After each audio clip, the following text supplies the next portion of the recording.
तो hello and welcome guys, स्वागत है आपका हमारे YouTube channel HT education hub में। पिछला हमारा जो वीडियो था, पिछला जो लेक्चर, उसमें हमने हमारा पहला चैप्टर जो था सरल रेखा में गति, वो कंप्लीट कर लिया। अब आज हम शुरू करने जा रहे हैं हमारा चैप्टर 2, जिसका नाम है समतल में गति। पर उससे पहले हम क्या करेंगे, हमारा एक जो टॉपिक रह गया है चैप्टर 1 का, वो हम कंप्लीट कर लेंगे। उसके बाद में मूव करेंगे अगले चैप्टर पे। ठीक है, हमारा टॉपिक कौन सा रह गया वो देखो। टॉपिक हमारा रह गया गति के समीकरणों का, गति के समीकरणों का कलन विधि द्वारा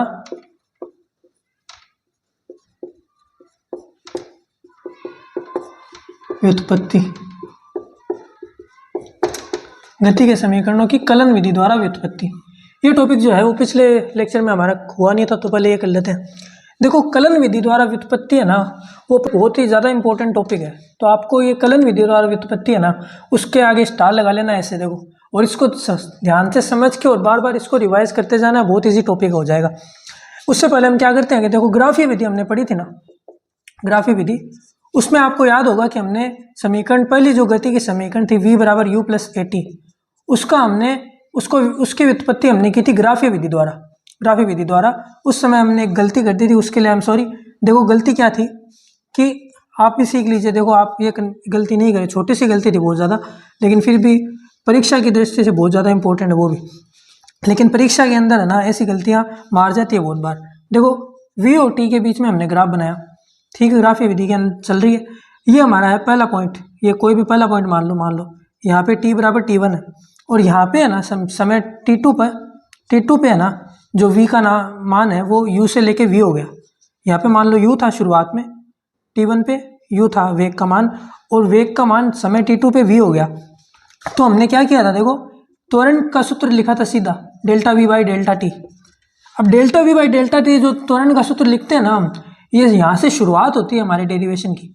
अब हमने गलती क्या की, देखो हमने ऐसे किया, ए डेल्टा टी बराबर डेल्टा वी, और फिर इसको कलन विधि, सीधी कलन विधि लगा के ए डी टी बराबर डी वी कर दिया, और फिर दोनों तरफ इसका समाकलन कर दिया।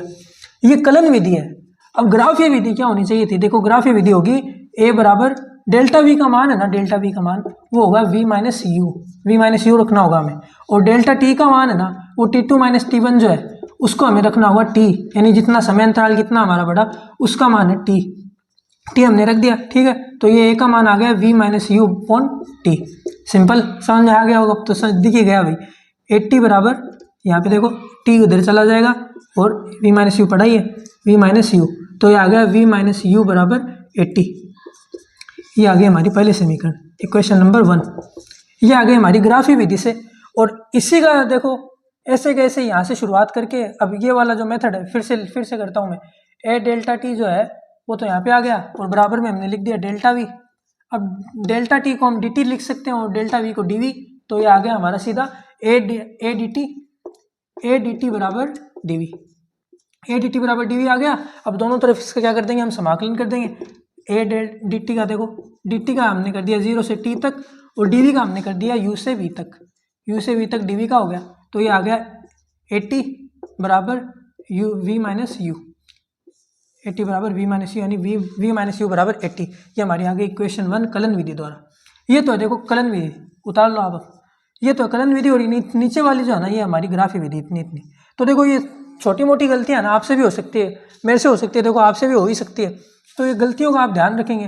देखो मैं चाहता तो आपको नहीं बताता कि देखो मेरे से गलती होगी, लेकिन दिक्कत क्या है कि गलती जब हम बता देते हैं ना, किसी गलती पे गौर कर लेते हैं एक बार, उसको फिर से बता देते हैं किसी को, तो क्या होता है कि गलती फिर से होने के चांसेस है ना, वो नए के बराबर हो जाते हैं। तो आपको भी अब याद रहेगा कि हाँ देखो सर से ये गलती हुई थी, ये गलती हमें परीक्षा में नहीं करनी।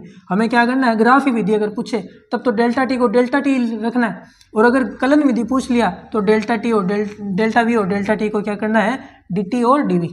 बस ये हो गया हमारा कलन विधि द्वारा पहली जो समीकरण वो हो गई। कलन विधि द्वारा पहले समीकरण का व्युत्पत्ति जो है, डेरिवेशन हो गया कंप्लीट यहाँ पे।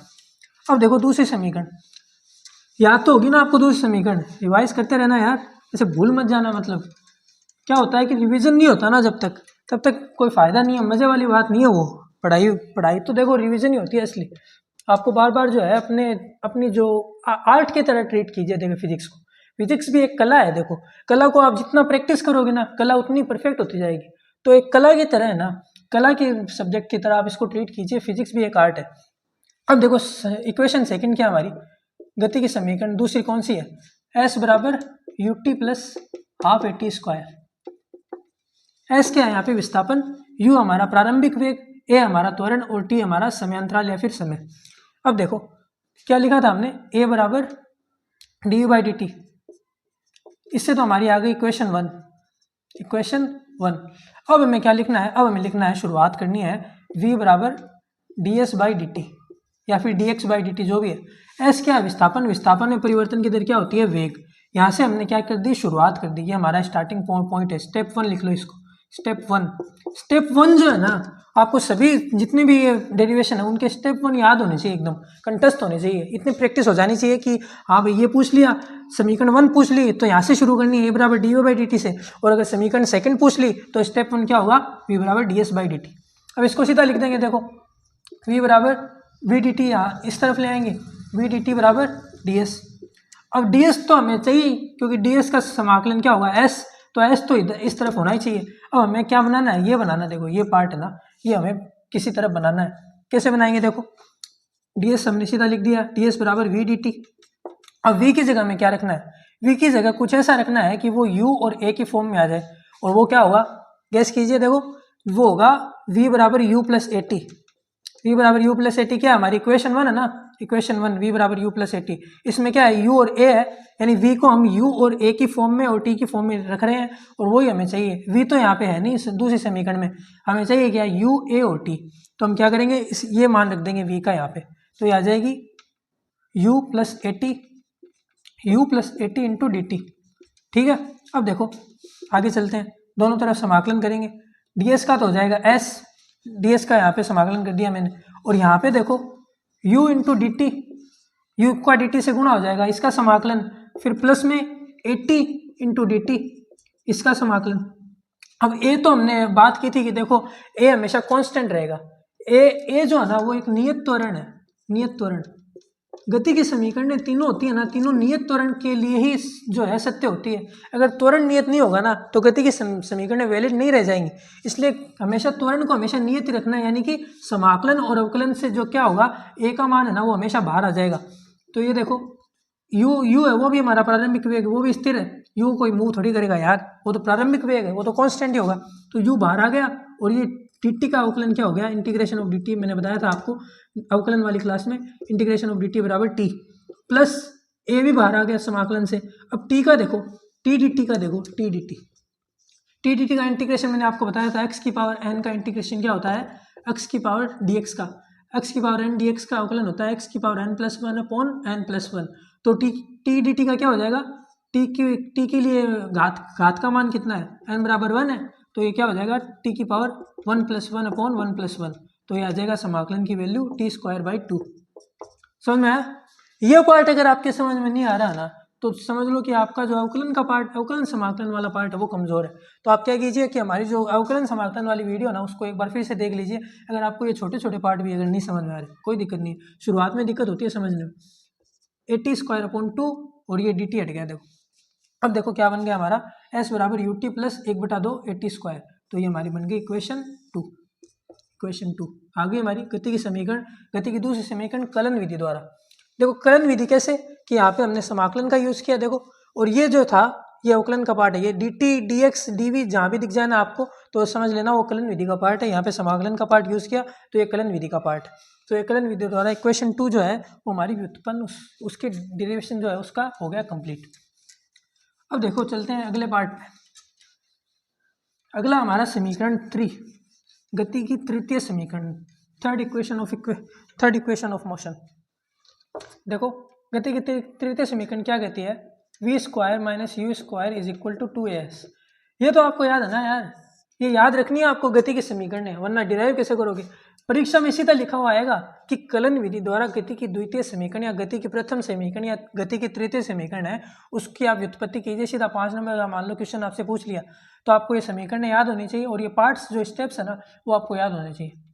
फिर वही स्टेप देखो कहाँ से शुरू होगी। पहली समीकरण शुरू होती है ए बराबर D V by D T से, दूसरी समीकरण शुरू होती है v बराबर dx/dt से, या फिर ds/dt लिख दो, ds/dt। तीसरी समीकरण कहाँ से शुरू होगी? स्टेप 1 होगा, वो होगा फिर से वही a बराबर dv/dt। अब आप कहोगे सर कि सेम ही कैसे स्टार्ट हो गई, इससे तो वो समीकरण आई थी, अब ये समीकरण कैसे निकालनी है? तो देखो इसमें अगला जो स्टेप होगा ना, स्टेप 2, वो डिफरेंट होगा।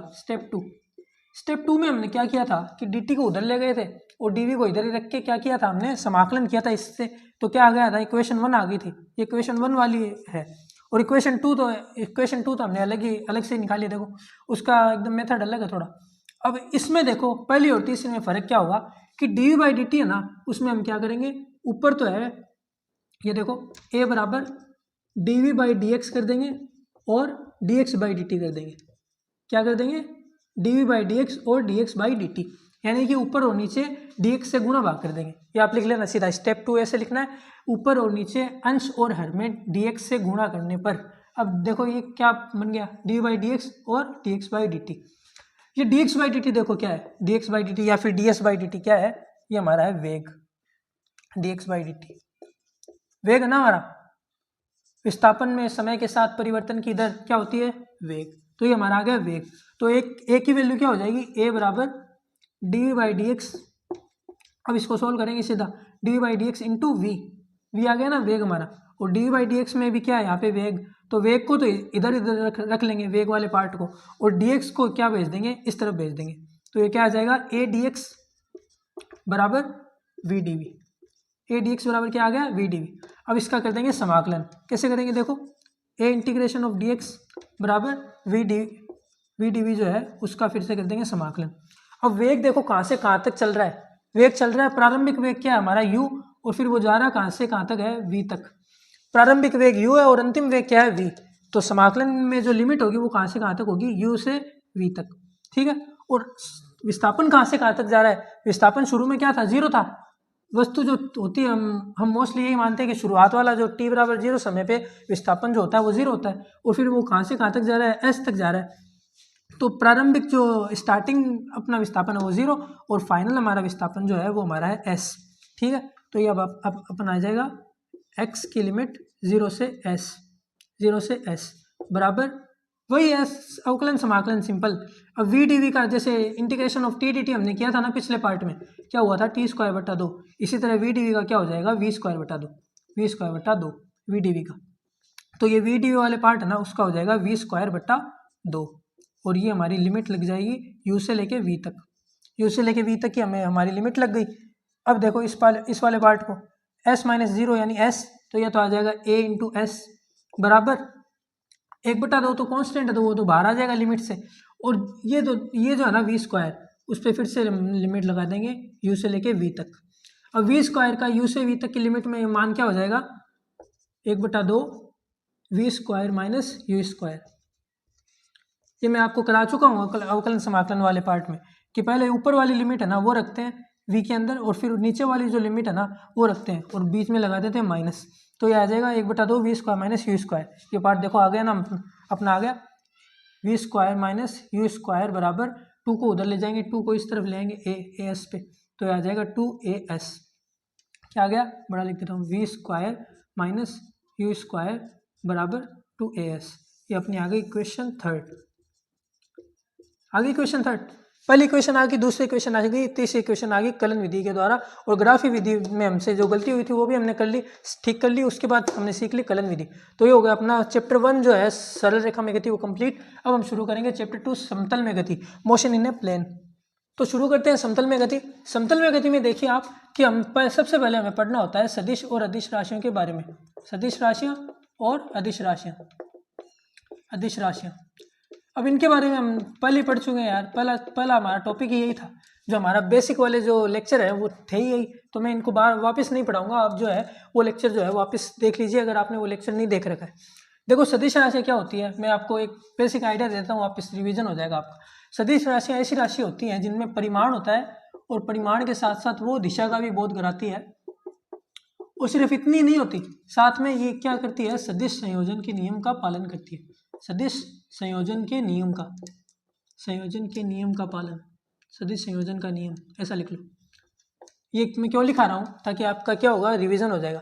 एक तो उनमें परिमाण होता है, एक उनमें दिशा का बोध होता है कि वो दिशा की, जैसे बल हो गया, बल को आप या तो ऐसे कह सकते हो किसी दरवाजे को कि यार दरवाज़ा या तो मैं बाहर की तरफ खुलेगा तो उसको बाहर की तरफ ही धक्का देना पड़ेगा, तो उसमें दिशा का भी ज्ञान हो रहा है साथ में कि एक दिशा में जो है फोर्स लग रहा है, फोर्स जो है वो किसी वस्तु पे लग रहा है तो वो इस दिशा में लग रहा है मान लो, तो आपको बताना पड़ेगा कि इस दिशा में लग रहा है, तभी तो आप उसकी गति का अध्ययन कर पाओगे कि वो मूव किस प्रकार करेगी, वरना तो आपको पता कैसे चलेगा। आपको कोई बोल दे कि 10 न्यूटन का बल लग रहा है 10 किलोग्राम की वस्तु पे, तो अब 10 किलोग्राम की वस्तु पे लग रहा है, इसका तो अर्थ सीधा आपको समझ में आ गया कि हाँ उसका जो वजन है वो 10 किलो है।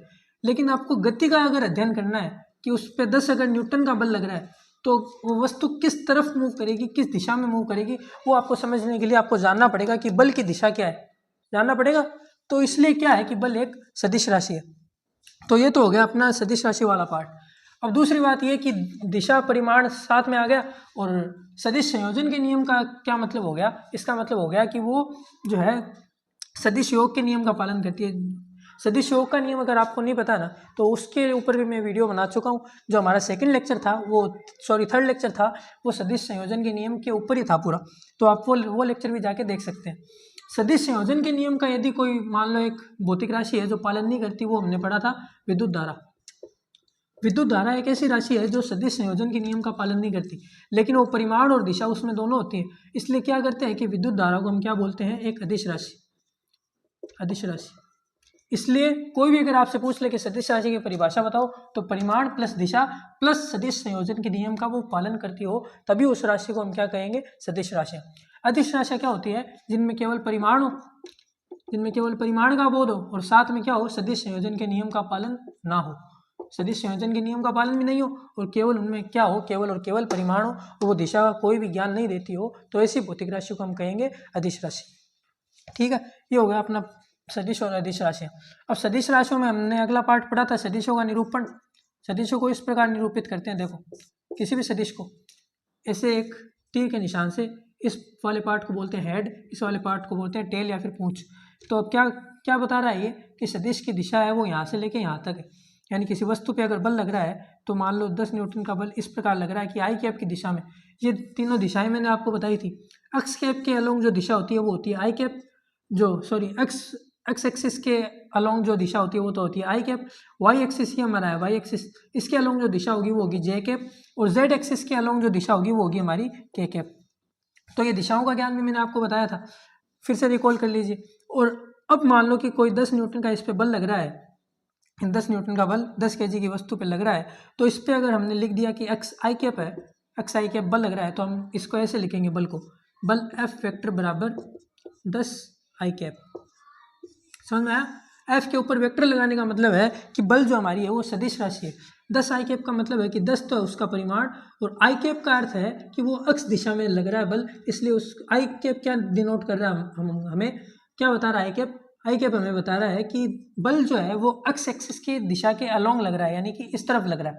इसलिए हम इस किसी भी बल किसी या फिर किसी भी सदिश राशि को जब दर्शाना चाहें तो पहले उसमें लगाते हैं हम परिमाण, और लास्ट में जो है वो आई कैप जे कैप या के कैप के रूप में उसको दिशा के रूप में, दिशा का बोध कराने के लिए इस प्रकार पूरी तरह से व्यक्त करते हैं। और फिर ये फाइनल जो हमारा रिजल्ट है ना उसके ऊपर हम लगा देते हैं ये वाला वेक्टर, ये वेक्टर। ठीक है, ये हो गया सदिश राशियों का निरूपण। अब हम आगे चलते हैं। देखो आगे हमारा आता है सदिशों के संयोजन के नियम और सदिशों के व्यवकलन के नियम, यानी कि जोड़ और घटाव। जो हमने पढ़ा था ना त्रिभुज, सदिशों के संयोजन का त्रिभुज नियम और सदिशों के संयोजन का बहुभुज नियम, ये हमने और एक सदिशों के संयोजन का समांतर चतुर्भुज नियम, ये हम पहले पढ़ चुके हैं, तो इसको हम वापस नहीं पढ़ेंगे। हम सीधा शुरुआत करेंगे एनसीईआरटी से। एनसीईआरटी का हमारा पहला टॉपिक है स्थिति सदिश। स्थिति सदिश से हम क्या करेंगे, शुरुआत करेंगे। अब देखो स्थिति सदिश क्या होता है, किसी भी निर्देश तंत्र के अंदर कोई बिंदु है, ये कोई बिंदु है और इसके कोऑर्डिनेट है वो हमें दे दिए, वो हमें दिए गए हैं एक्स वाई जेड जो है उसके कोऑर्डिनेट हमें दिए गए हैं, ये एक्स एक्सिस, ये वाई एक्सिस और ये जेड एक्सिस। तो हम ये जो है ओपी वेक्टर इसको बोला जाता है स्थिति सदिश। स्थिति सदिश क्या होता है, स्थिति सदिश या फिर पोजीशन वेक्टर जो होता है, इसको ये भी बोलते हैं पोजीशन वेक्टर, इसको बोलते हैं ओपी वेक्टर बराबर एक्स आई कैप प्लस वाई जे कैप प्लस जेड के कैप। ये तो हमारे कोऑर्डिनेट्स एक्स वाई जेड, और आई कैप जे कैप के कैप क्या है, उसकी दिशा। आई कैप तो इस तरफ, वाई कैप वो इस तरफ, और जेड कैप है जेड दिशा की तरफ यानी बाहर की तरफ। तो ये हमारा है स्थिति सदिश, इसको लिखा जाता है ऐसे। स्थिति सदिश को लिखने का तरीका क्या है, एक्स आई कैप वाई जे कैप प्लस जेड के कैप। किसी भी बिंदु के लिए स्थिति सदिश जब हमें लिखते हैं तो हम क्या करते हैं, उसके कोऑर्डिनेट्स जो है ना, उसके निर्देश तंत्र में उसके निर्देशांक उनको लिख देते हैं, ऐसे जचा देते हैं पहले तो X plus Y plus Z, और फिर उसके आगे लगा देते हैं आई कैप जे कैप और के कैप। ये हमारा हो गया स्थिति सदिश का पार्ट कंप्लीट।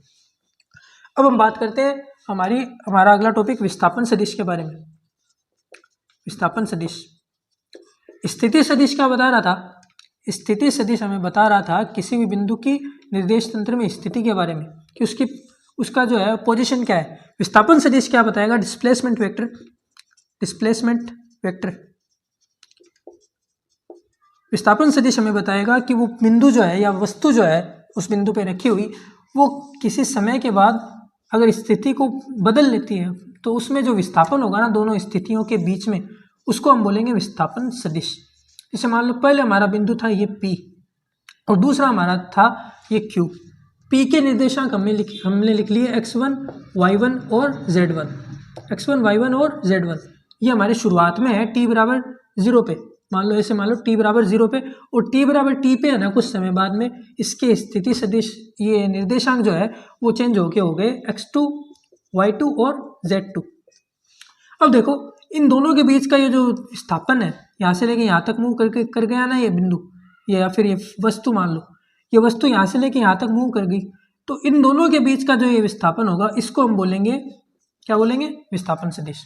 तो इसको ऐसे लिखा जाता है, देखो PQ वेक्टर, और इसकी दिशा क्या, कहाँ से कहाँ तक होगी, P से लेके Q तक, और इसको ऐसे लिखेंगे PQ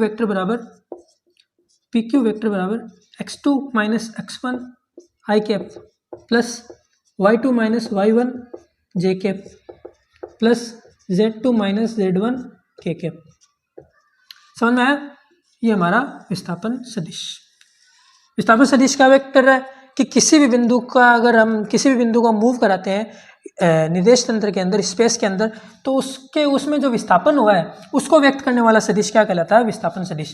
P से लेके Q तक ये मूव कर रहा है, P से लेके Q तक x1, y1, z1 से x2, y2, z2 तक। तो हम क्या करेंगे, अंतिम जो हमारे निर्देशांक है ना उनमें से प्रारंभिक निर्देशांकों को घटा देंगे, और फिर ये लास्ट में क्या है लगा देंगे, फिर वही अपना आई कैप, जे कैप और के कैप।